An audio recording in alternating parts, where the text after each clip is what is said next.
दोस्तों इस समय पर जहां भी देखो एक प्रश्न बहुत कॉमन है। वो प्रश्न है कि मेरे 75 प्रश्न सही हैं, मेरे 78 प्रश्न सही हैं, मेरे 79 प्रश्न सही हैं, मेरे 80 प्रश्न सही हैं, मैं क्या करूं? मैं मेंस की तैयारी करूं कि ना करूं? तो मैं उनके लिए एक ही उत्तर ये देना चाहूँगा कि जो लोग एमपीपीएससी में सेलेक्ट होते हैं और जो लोग सेलेक्ट नहीं होते, उनमें बस इतना सा अंतर होता है कि जो सेलेक्ट होते हैं वो परिणाम की चिंता किए बगैर अपना काम निरंतर जारी रखते हैं, और जिनका सिलेक्शन नहीं होता वो लोग परिणाम का इंतजार करते हैं, फिर उसके बाद अपना काम करते हैं। तो जो इन लोगों का सिलेक्शन हो जाता है उनसे कहीं ना कहीं ये लोग पिछड़ जाते हैं जो लोग अपने परिणाम का इंतजार करते हैं। आपने 4-5 महीने प्री की जम के तैयारी की, आपने प्री का पेपर दे दिया, अब आपकी प्री कंप्लीट हो गई। अब आपको किसकी तैयारी करनी है? मेंस की। तो आप मेंस की तैयारी कंटिन्यू करो। आप इस चीज का इंतजार क्यों कर रहे हो कि प्री का रिजल्ट आएगा फिर करेंगे, या मेरे नंबर कम हैं तो मैं जो है तो प्री की तैयारी करूं फिर से? जब आप 5 महीने तैयारी कर चुके हो तो फिर से आपको प्री की तैयारी करने की क्या जरूरत है? ये तो तब आप सोचते हैं कि मैं क्या करूंगा जब आपका कोई और प्लान होता है कि इस बार प्री नहीं हुआ तो मैं कुछ और काम करूंगा। तब तो आपके लिए ठीक है कि आपका प्री नहीं हो रहा है तो आप इसको छोड़ करके कुछ और कोई और परीक्षा देखेंगे या फिर कोई और काम करेंगे। लेकिन अगर आपको एमपीपीएससी में ही सिलेक्शन लेना है तो फिर तो आपको परिणाम नहीं देखना है, आपको ये नहीं देखना है कि आपका रिजल्ट क्या होता है। आपको तो प्री आप कर चुके हैं, अब आप मेंस कीजिए। अगर आपको मेंस की तैयारी में या फिर इसके टाइम मैनेजमेंट में या फिर आप जब सेल्फ स्टडी कर रहे हैं तो आपको बुक से लेकर के किसी भी प्रकार की समस्या आती है तो इस वीडियो के डिस्क्रिप्शन बॉक्स में एक नंबर दिया गया है, आप उस पर हमें एसएमएस कीजिए व्हाट्सएप पर। हम आपकी समस्याओं का दूर करने का प्रयास करेंगे और हम आपके साथ मिल करके आपके मेंस की तैयारी को सेल्फ स्टडी के साथ बेहतर करवाने का प्रयास करेंगे।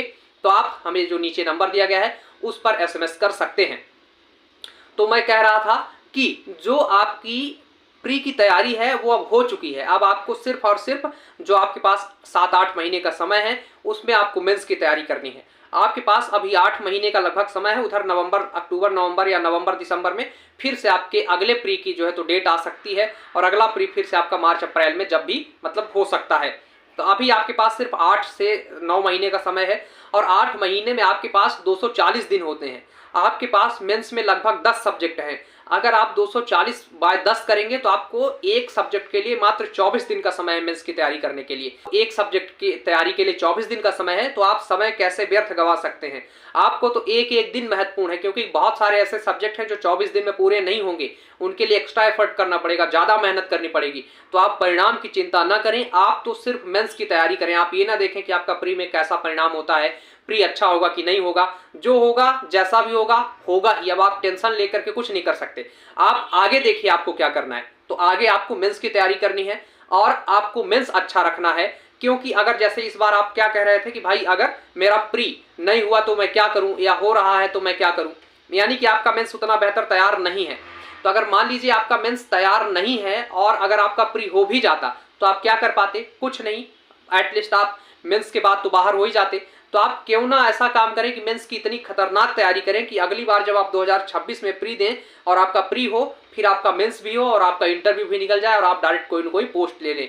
तो हमें तैयारी इस हिसाब से करनी चाहिए। जिनका सिलेक्शन होता है वो लोग भी इसी तरीके की स्ट्रेटेजी फॉलो करते हैं। वो लोग परिणाम नहीं देखते, वो लोग अपनी तैयारी को कंटिन्यू करते हैं। वो प्री की तैयारी करते हैं, पेपर देते हैं, मेंस की तैयारी कंटिन्यू करते हैं, मेंस की तैयारी करते रहते हैं। वो ये नहीं देखते कि प्री का रिजल्ट कब आएगा तो हम जो है तो उसके बाद तैयारी करना शुरू करेंगे मेंस की। ऐसा नहीं करते।